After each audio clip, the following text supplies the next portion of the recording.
approve David as the vice chair. All in favor? That's 1, 2, 3, 4. David? Yes. 5. David? Well, do I vote myself? Why not?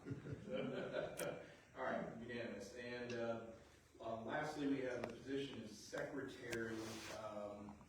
We have traditionally nominated Ms. Jennifer Bissage as who would serve as our secretary. Jennifer, you have no conflict with that, do you? Okay. So Jennifer is our zoning administrator from Town Central, and very helpful in getting these meetings organized and keeping us on track. Are there any further nominations for the position of secretary? Okay, hearing none, I'll close the nominations. Move forward with the vote to approve. All in favor? I got a second too, sorry. Jumping around here. All right, unanimous approval. Congratulations, Jennifer. Thank you again for your service for us and all the other towns you work with. Okay, next. Item 3C, comprehensive plan update to the future land use map. Mike, I don't know if I told you ahead of time, but I'm calling you to present this item. I don't know if we actually have a map to approve tonight. If we don't, then we won't approve it tonight. But otherwise, I'll open it up for any presentation from you. Sure. Just for the newer folks, just so y'all are aware of what we're doing here on this particular item. The town over the last few years has annexed some property, and since the last comp plan that was approved back in 2022, at that time a future land use map was designated for that existing property in the town. Since then, the town has annexed a few hundred acres of property. This revision will add those properties, newly annexed properties, into the future land use map. All right. And at this point, I know we've presented this for everybody that's been in our meetings the last couple of months. This isn't shocking news to us. We've been working on this for a number of months. I think we're almost ready to approve. In fact, I think if we probably had it, we'd probably be ready to approve. That's okay. So, any objection from you, Mike, if we hold until the next meeting to approve that? No, sir. Okay. And just to clarify again, we're not redoing anything else other than this targeted area of the recent annexation. So it's appropriate for us to be guided on future decisions, and in order to be guided, that area needs to be included in the land map. So we'll see it at the next meeting. Julie, any questions on that? Wonderful. All right, we'll move on to 3D, Unified Development Ordinance. So real quickly, before I call on Mike again to provide a brief update. So the zoning commission here operates, we look at two documents very, very closely. It's called right now it's called the zoning ordinance, and secondly, the land development regulations, which is a separate ordinance here in the town. And the majority of our decisions are based upon those documents. So a lot of the time when you see us sitting up here, we don't represent our own personal opinions.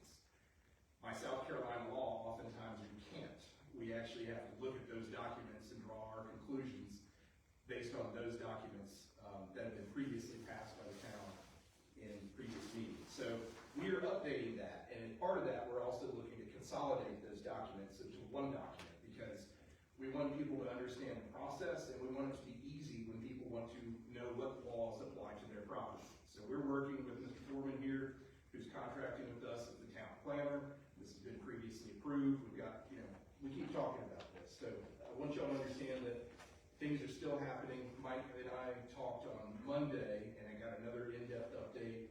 So we almost have a product that's ready to start seeing some eyes on it. The reason you don't have something here today is because we don't want to confuse the process. But the good news is Mike, what he's done is we're still sticking with a lot of what's in our zoning ordinance, but it's a lot of cleanup. There's no reason just to chuck that thing away completely. Mike's opted to try to preserve that. We don't have to rezone as much. It just makes the process easier.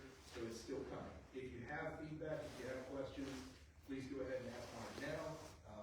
Or if you have any questions for him, you can certainly reach out after the meeting as well. Mike, any update you want to share with us about that? Yeah, you hit the nail on the head. I think we're looking to get public feedback on that draft document here sooner rather than later. So, once we get to that point, we certainly would welcome feedback from the community. And a couple things that he and I just talked about the other day, because I want the community to understand this isn't semantics. This document really matters. And examples of things that I want to see, and I know that Cindy has talked about buffers and tree protection. Buffers and tree protection are important to me. I want to see lighting requirements put in there so that as more structures get built, we're not washing out our sky. I I moved to Central 10 years ago because I couldn't see the stars anymore where I live. It's important to me that I can still see the stars as best as possible. Traffic studies and scopes, so that when we, as the commission, have to study the results of a traffic study, it's really important that that traffic study is independent in the process and it represents the town's interests and not an applicant's interests. So I think when we get this, develop this ordinance in front of us for early review, we're gonna see some neat, some unique things in there, I should say. We want it to be kind of cutting edge. And then we should have some dates posted for opportunities, probably the month of February and early March, for citizens to come and provide feedback, kind of like listening sessions like those, and we will communicate those to the commission before they're advertised. Any other questions about the Unified Development Ordinance and its progress? Great. Moving on. Item 3E, preliminary plan review. Sneaky suspicion like people are sitting in the audience. All right, so background information that I'd like to share. First of all, I want to also mention that I'm going to adjust the order of the subpoints under 3E on how we do this tonight, just so that we have an efficient meeting here. I do want to say a couple of things before we go on, because I really think we need to straighten out between some Facebook misinformation and people pushing their own agendas. I want everybody to have the same information and factual information before we proceed. So, quick review of what's happened. We've done this in a couple different meetings, but I think it's good for everybody. I think it was about 2023, 2022, somewhere around there. The previous owner of the land at that time had a concept for a multifamily housing project, and I think it was about 40-ish counties, something like that. No formal plans were ever submitted, but in order for that individual to move forward, they needed the land to be rezoned. So that individual applied for rezoning. The rezoning was approved by council. That was with support from the planning commission, including myself. I supported that. I stand by it today. And I really want to mention that that rezoning step that happened 3 years ago is what, for all of us, we need to remember, that's what allows increased density. It's not what we're looking at tonight necessarily, but the very first step was we said rezoning was the right thing to do. And the town had the opportunity to, undo that, and it wasn't exercised. The owner sold that property. Perfectly permissible. Nothing wrong with that. The owner can sell the property at any point. And the current owner has submitted preliminary plans and an application to develop the property for duplexes, and I've got the count at 56 duplexes. The Planning Commission denied a previous application in the fall of 2025 because it wasn't compliant with our ordinances. Specifically, what I recall was the buffer. It's all documented in a letter to the applicant. Specifically, what I remember were buffers and setback requirements weren't met, as well as we had some traffic flow concerns within the development.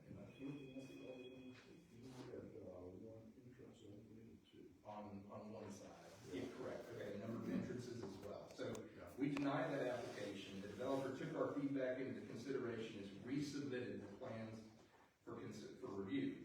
So the question has been asked, why does the moratorium not apply for this?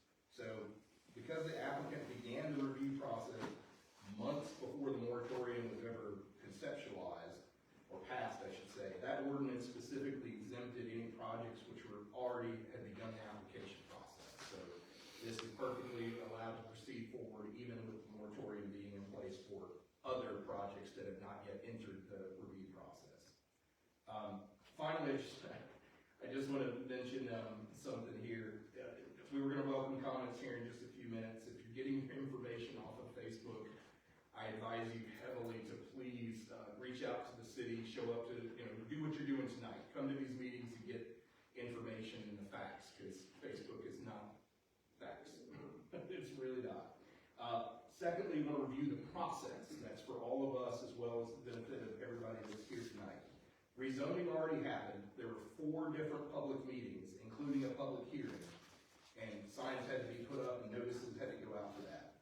The current phase we're in right now is a preliminary plan review. This is the step where we as the Planning Commission ensure that the conceptual plan meets our ordinances and is in compliant with our comprehensive plan. Thank you. If we approve it or approve it with conditions, the developer will continue to move forward with site design and engineering plans. If we were to decline it or deny it, the developer can make adjustments and bring it back. If it were to be approved, the design plan review happens by a specific group of people. So tonight is most likely the last time the planning commission could hear about this project, okay? That design plan review group is specified, who composes that is specified in our land development regulations. It includes people like the fire chief, the police chief, the public works folks, utilities, town engineering. There's usually a representative from the planning commission. I'd refer you to the land development regulations, but understand it's a group of people that look at it and make sure it's gonna work, okay? And that group can either approve or deny it and can actually potentially send it back to the planning commission for next steps, but that generally doesn't happen. If they were to approve it, or some semblance of approval, the developer then applies for stormwater permitting for the Department of Environmental Services, formerly DHEC.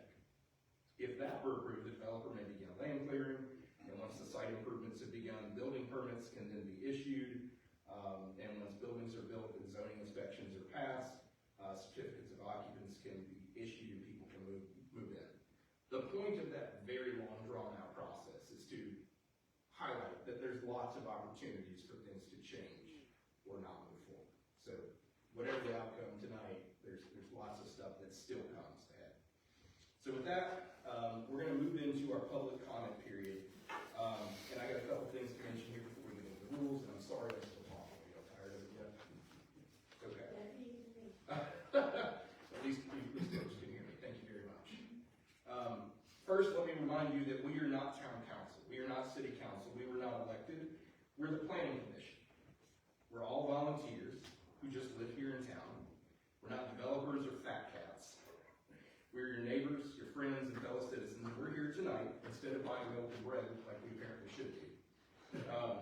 Because we voluntarily accepted the challenge placed upon us for the betterment of Center. We're appointed by council. We're not paid. We receive zero benefit for being here month after month volunteering, other than the nice feeling of satisfaction and a little bit of camaraderie. I'll remind you that our decisions regarding project approval are not based on our personal decisions and opinions. The minute this meeting started, many of our personal decisions have to go out the door. That's how the South Carolina law is written.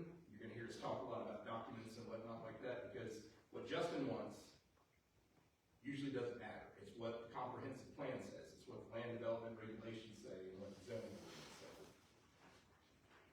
What's that? And we're trained. Thank you. Daniel points out we go to annual training. Jennifer helps organize that, so by South Carolina law, we are qualified to make these decisions. Lastly, this is not a debate or a question and answer session. If you ask us questions, we can't answer. I'm sorry, because we aren't supposed to.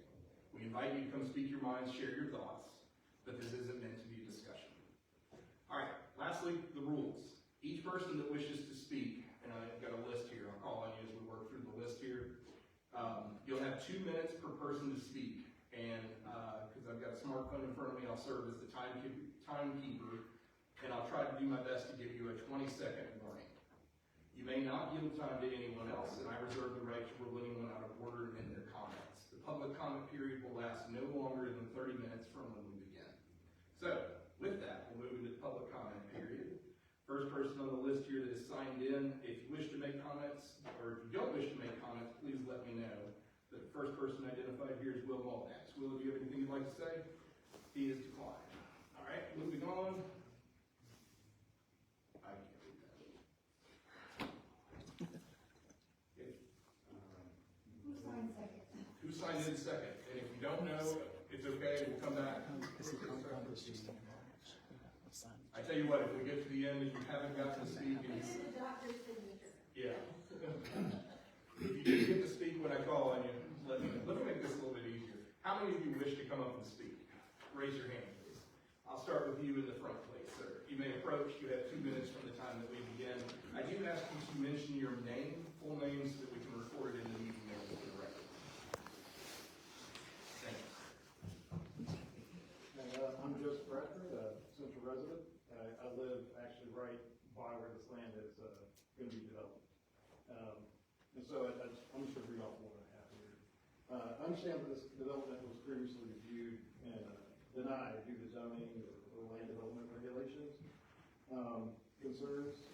So I'm asking the commission to clearly state which of those deficiencies have been corrected and which, if any, remain unresolved. Transparency on this point is important for public trust. And that's All right. We'll get with you after the meeting, get you that information. Thank you, sir. Appreciate you joining us. Okay, next person that would like to speak, please raise your hand. I'll identify you. Mr. Berry in the front row. You may approach, sir. And I'll try to give you a 20-second warning if you need it, okay? All right, thank you. Go ahead, sir. Thank you, Doug Berry. I live over on Johnson Road in Central. I'm here representing some of my constituents in the town that have reached out to me, can't make it to the meeting tonight. Some of these concerns I voiced at the previous meeting in November, and I don't know, after looking at the plans, they don't appear to have been met on the plan that's been resubmitted. The ones I look at particularly are sidewalks around the entire property on the outside. They have sidewalks on the inside, but there's nothing on the outside.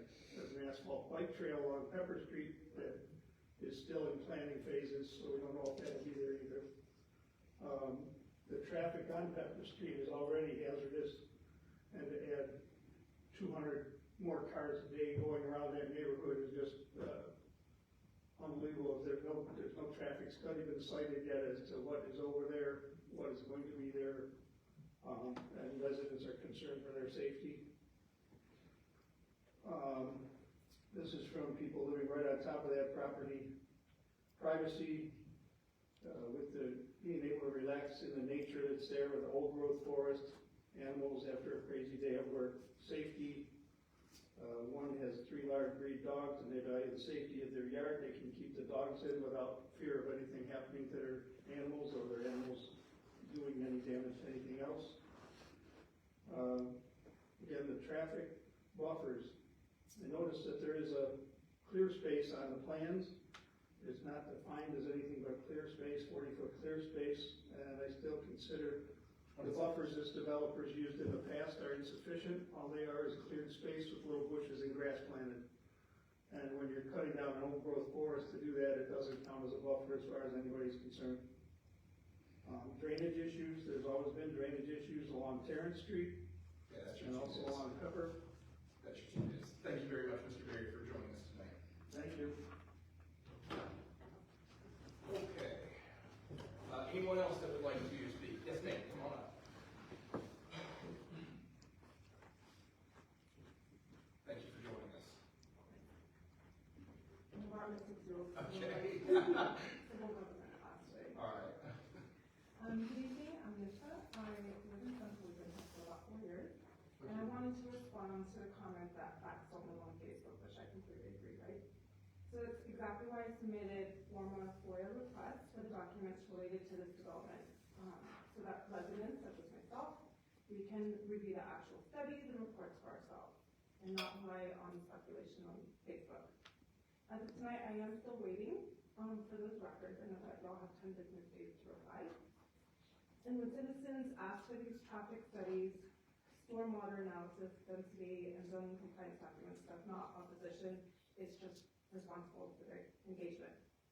And written records for your requests and public comments are how residents participate constructively in local government. So that's what I'm doing here today. And I appreciate the transparency, and I will review all the documents when they are released, and I will share them on Facebook with other citizens. So thank you for your time. What was your first name? Nissa. Nissa. Thank you for being here and thank you for bringing the little one. That wasn't easy. Thank you. All right. Anybody else that would like to approach and speak? Yes, ma'am.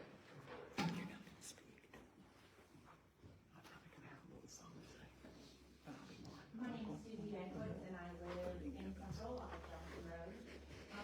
My main concern in hearing about all of this is we spent a large portion of last year talking about infrastructure and whether or not we had enough sewage capacity for the projects that we've got going on already, and how do we find out information about whether or not that's been addressed, or whether the, you know, how much more of a strain this is going to be putting on it. We've got Annette that's broken ground that we haven't even figured out what we're gonna do with all of that, so that's my main concern, is here we have this huge infrastructure issue for Central and all of these people coming in, how are we going to be able to, monitor that, be able to accommodate that? That's all I have to say. Thanks. Thank you. All right. Anybody else that would like to approach this? Yes, ma'am. I'll hold up the rear. Play the Price is Right music as people walk down. I'm Teresa Young, and I'm a resident of Central since '08. We bought the house next door in '13, and so we've been around for a while. We've been in and out of town, but we've been around a while. We're living on downtown. My issues, and I know you guys are limited in what you can do. You basically have to check to make sure that the applicant submits something that's compliant. And my comments probably are best served going to the elected officials when this comes before public forum. But I too am real concerned about infrastructure. I don't have good water in my house and haven't in many years. How is it that we can give other new houses and even dense housing good water and I can't have it? I'm very concerned when I come to meetings and there's a lot of discussion about traffic and safety on Main Street. And I know, because I've driven past the site a couple of times now, in different times of the day. Getting onto 93 there is awful, but that's gonna be the pathway to get to Thompson University, and that means more cars are going to be doing 45 miles an hour in a 25-mile-an-hour zone on Main Street and keep people from safely crossing. The railroad crossing there amplifies it because people get stacked up there trying to turn left onto 93. You're gonna have somebody sitting on that track one day when the train comes. Aside from, I guess, last little nitty thing is, I'm really kind of offended at the name Jack's Green Project, because this doesn't do any green for us. It takes our greenery away and it puts green in somebody's pocket. It's offensive. That's all. I do thank you guys for all the work that you put in, you volunteering. I know you're trying to be transparent. A lot of times this word doesn't get out until it's almost or is too late to have the public speak. It's been very frustrating. I worked with it for many years in another county. And so the sooner we know, the better. And I'm glad you guys will allow us to have input. Thank you, ma'am. All right, anybody else? Yes, sir.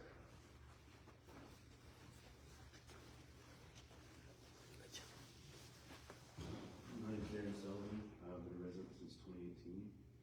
One of my concerns is about emergency access and public safety. I think that's always one of the main concerns when I'm building something new. I'm concerned about fire and EMS access to this new development and how it's going to affect the area around it as well, including turning radius, secondary access points. I'm wondering, had the fire marshal formally reviewed and approved the revised layout? Not respectfully request the commission to delay approve. That's all I got. Great. Thank you very much. Anybody else? Come on up.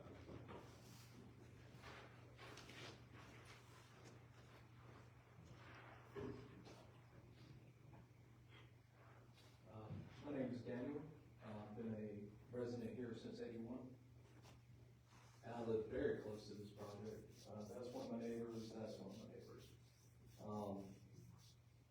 So 56 units coming, duplexes, that would turn out to be about 112 beds, so to speak. And it is 200, 300 cars daily. Well, Pepper Street's already a cluster. And then when the football games are playing, people park all the way up my driveway, past my driveway. So when we have little kids going around, and most time we have an officer there, that can slow people down. But even when you leave, and you cut down Tarrant, people run that stop sign all the time. I've called multiple wrecks on my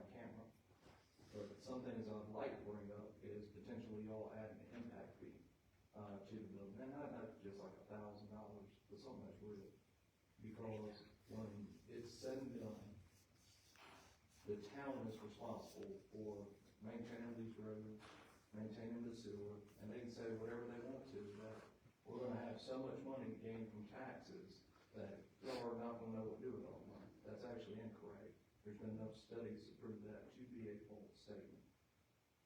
If anything, our value's gonna go up of our homes, and that's gonna cost us more yearly in taxes. So I definitely think parking's is concerned, the number of cars is concerned, in addition to the water, the sewer, everything, especially when you press that hill on Pepper Street, you go down. I'm not exactly sure which way they're gonna try to go into the Middle Avenue side, or Middle Street Yeah, side, about 20 seconds. but I think certain approaches need to be, taken.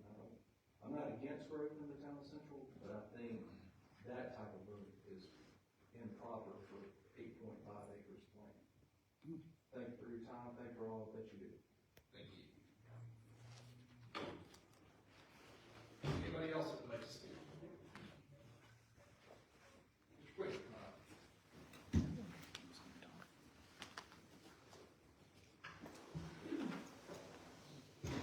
Good evening, my name is Jack Quinner, and I want to first express my appreciation for your service, because I sat on that side of the table, and I know what you, a little bit of what you deal with. I didn't come to speak tonight, but I'm hearing people raise questions and issues, and I think they're grossly underestimating the traffic impact of this development. When I first came to one of these meetings and spoke about 9 trips per day per housing unit, the little guy in the $400 Rovers kind of laughed at me and mocked me, but his own traffic study for the 18-mile road development turns out they estimate 9.3 trips per day. That's dad going to work and coming home, that's 2 trips. That's the Walmart guy coming in to deliver something, that's 4 trips. Mom taking the kids for pizza or to the park, that's 6 trips. You can extrapolate the rest of that. So people who are saying 100 or 150 or 200 cars per day, no. It's for 112 housing units. The figure that was used for 18-mile road development was, I believe, 9.3 trips per day. And the arms manual that every traffic engineer who does a traffic study uses says somewhere between 8 and 10 trips per day per housing unit. So folks need to get louder and madder about this before we see Central starting to look like Clemson. When I drove through Clemson the other day, and my first trip to Clemson to get a job and to go to Judge Taylor's store and buy my Clemson cap was in 1970. Clemson was a nice little town. Drove through Clemson the other day, pulled off and took a picture of 3 of those skyhook cranes there. Central, it's coming your way. And I hope that the commission will take all of these people's concerns into consideration. I thank you for your time and the opportunity to speak. All right, anybody else? Going once, going twice, public comment period has closed. All right, thank you very much. All right, with that, let's see, I mentioned that we're gonna kind of shuffle around the order of things here tonight. We have, Mr. Foreman's staff report is in our agenda packets tonight, and it's available for review. Mike, do you have anything to add to that right now? No, sir. Okay. Thank you very much. I believe the developer has opted to not speak tonight in support, is that correct? Okay, thank you very much. All right, we've addressed the public comment period, so we'll move into the planning commission vote. Tonight, we were prepared to move forward with this, but I think based on a lot of action, this is not a small decision for this commission. We've still got some questions that we want to get answered before we move ahead. The developers, as I mentioned about this, I apologize, I have to get ahead of myself. What I'm going to do is make a motion to postpone action on the item until our next meeting. So can I get a second on that? So, thank you very much. So I'll continue my discussion and open it up for others. But the goal of this is to allow a little bit more time to get some things addressed. Obviously have some questions that still public may have brought up that we may still want some answers for. And I just want to emphasize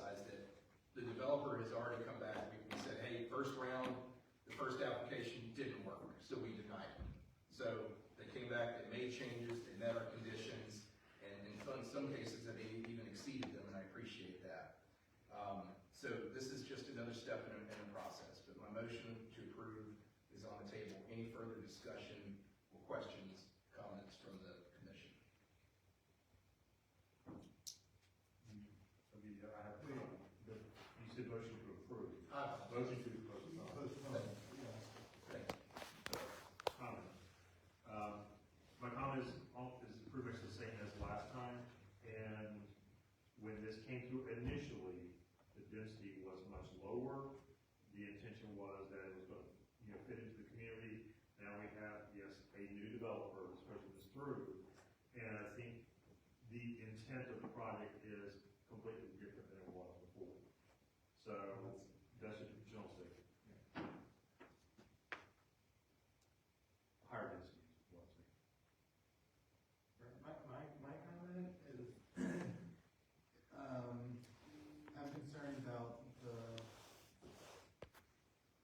not so much the density, I think that the town of Central does need that density, but more about the safety of the roads, the minimum turnarounds that they chose to present to us, which is 24 feet on a road, and that's like the minimum of what can happen. So I would actually prefer that the roads be 26 to 28 feet because of the turnarounds that need to happen for fire safety and for rescue. Also, and that's also when you have a parking lot or parking vehicles 24 feet, you have to actually push for the 26 feet because of the curbs, but also because of the parking on one side and also parking on the other side. Now the plan has parking on one side, but it also does have parking on both sides at some point. So the widening of the road, but also this idea of how many cars they need to have or parking per. I think it's 2 that they have. I would actually kind of like to see more parking if possible because of, just the flexibility. Like, so it's not being up with all the stuff. Nobody wants their cars to be parked on Aiken Road, to be able to go in there. So it should be more like 1.2. Parking per unit rather than just one, so that would increase the parking spots. So widening the road, increasing the parking spots. And also the concerns with the walking, like I thought you said something about sidewalks. Yeah, so, Yeah. and to clarify on that, since you're asking. And the connection with the green trail. Okay, and since that's a pretty direct question, I'll answer it to you. They did, so the first set did not include sidewalks that access Pepper Street. The second set, the plans that went out in our packets do have a sidewalk down Pepper Street, and then at some point it transitions to, I believe, an asphalt, and I could be wrong, could be an asphalt walking trail. But, I'm not personally gonna get into the semantics of whether it's concrete with the gutter. What I'm looking for is I want footpath access. So, to the Green Crescent Trail, that's what I was looking for. So I think we've seen some improvement on that. It's not exactly where I want it yet, but it's very close. So we've definitely seen some improvement on that. Yeah. And so I don't know, like how, I think that they're meeting all the requirements with the 24-foot wide road, but I think that we should push for better than 24 foot. Okay, so we're saying 112 units on 8 acres.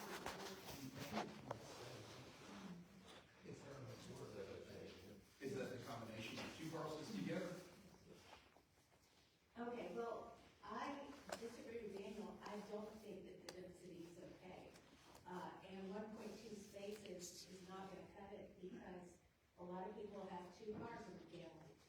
And, I really think we need to give more thought to this because in addition to that part of Pepper Street, as so many of us know, is very bad. I ride my bike across it when I ride around the neighborhood and cars come flying around and, there's always traffic on Pepper Street.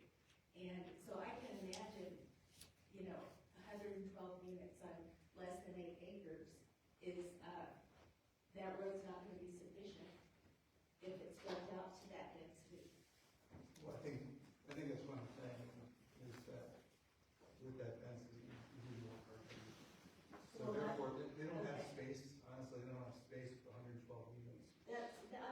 with you, I think that maybe less density and more parking spaces.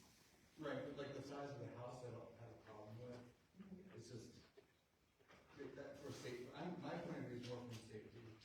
And like, I just don't think it's safe to have that many houses in that space. Yeah, I don't either, and I really can't see how 200 cars going and coming, how Tarrant Street can manage that. Yeah, I think the first and foremost things need to be, you know, fire and rescue in terms of emergencies. And like, we should be building communities that are ready for that type of action. And to not, it's ridiculous, but in this day and age, we already know what problems are when it comes to an emergency. And we should be having communities, new communities that are ready for that. Yeah. Oh, we'll make a, comment about the Green Crescent Trail, because I've been keeping up with that. And it actually, is not going to be footpaths, it's going to be a surface that bicycles and pedestrians can use. And so we do need to keep that in mind in our requirements. That's it. Any other thoughts or comments on the motion? Okay. So with that, we'll vote on the motion. All in favor of the motion to delay, postpone action on this agenda item until our next meeting. All in favor of the motion? Passes unanimously, nobody opposed. Okay, so just want to be clear, this will be back. So if you're interested in this project, please keep your eyes peeled. This will be back at probably our next meeting. Okay? All right. Next item on the agenda is parking lot materials and neighborhood commercial. Ooh, the most exciting thing you can do. We had talked about this previously at some other meetings, and we've been asked to add this to our discussion so that it can be incorporated into the UDO. So neighborhood commercial. So we don't have the zoning map right in front of you right now. If you're standing in the middle of downtown on Main Street and you're looking north across the railroad tracks, our neighborhood commercial zone starts roughly down at the Central Roller Mill and then runs down to roughly where the old jail is, so just past the ballpark. And it's primarily on the northern side of the railroad tracks, area around Jitters. So it's a very small area. Okay? What we have been asked to consider in the future, in the UDO, is to allow some variation. Right now, our zoning ordinance requires every parking lot to be paved, solid surface. That makes sense in certain applications. Right now, if you go look at any existing parking in that zone, that area right now, because most of it was installed prior to the passage of the zoning ordinance, it's not solid surface. Solid surface also has some drawbacks when you start talking about stormwater. What we do want, and what we've talked about before in the past, has been if we want to allow some impervious material like asphalt millings, packed gravel, and that sort of thing, we still want to have some requirements that require it to be kept up. It needs to be in good condition. We can't create drainage issues and that sort of thing. And then I would even push to say that you want to consider even requiring like an apron. So think of if you're driving a car on a gravel parking lot and then suddenly you're driving, let's say the sidewalk crosses that parking lot and that sidewalk is owned and the responsibility of the city, your car just transferred a lot of weight from the asphalt to the sidewalk. The sidewalk is going to break. Over time, it creates issues of wear and tear. So there's things we want to talk about. What I'm interested from the commission is, and if you have any thoughts you want to share on it, but whether or not you think we should consider in the neighborhood commercial zone in the UDO whether or not we want to allow some of these impervious materials. I personally, based on the previous discussion we've had, I support it because less storm water is a good thing, but we do have to be careful where this is done.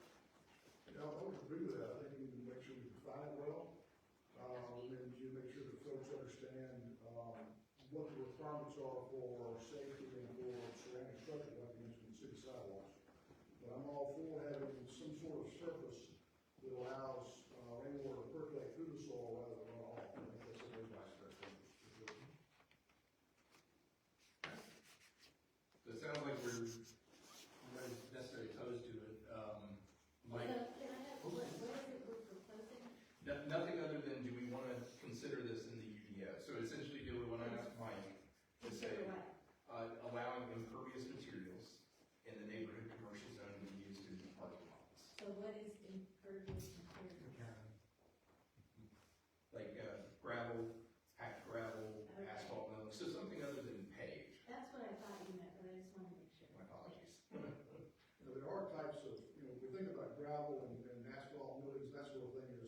being loose and maybe not quite as attractive, but there are other types of technology that are available to give you that appearance of something structural like paving or concrete, but also I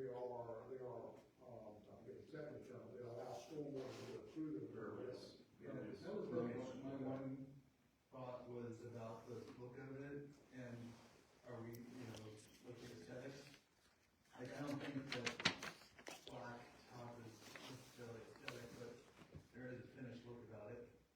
Whereas like gravel, it looks impermanent, and it looks like it's in transition. And so there's something there, but if you're talking about some other material that might be more, could kind of bridge that gap between like something that's under construction versus something that's completed, and that makes sense to me. Well, when we talked about this at prior meetings, we did talk about the stormwater issue and the effect on surrounding properties.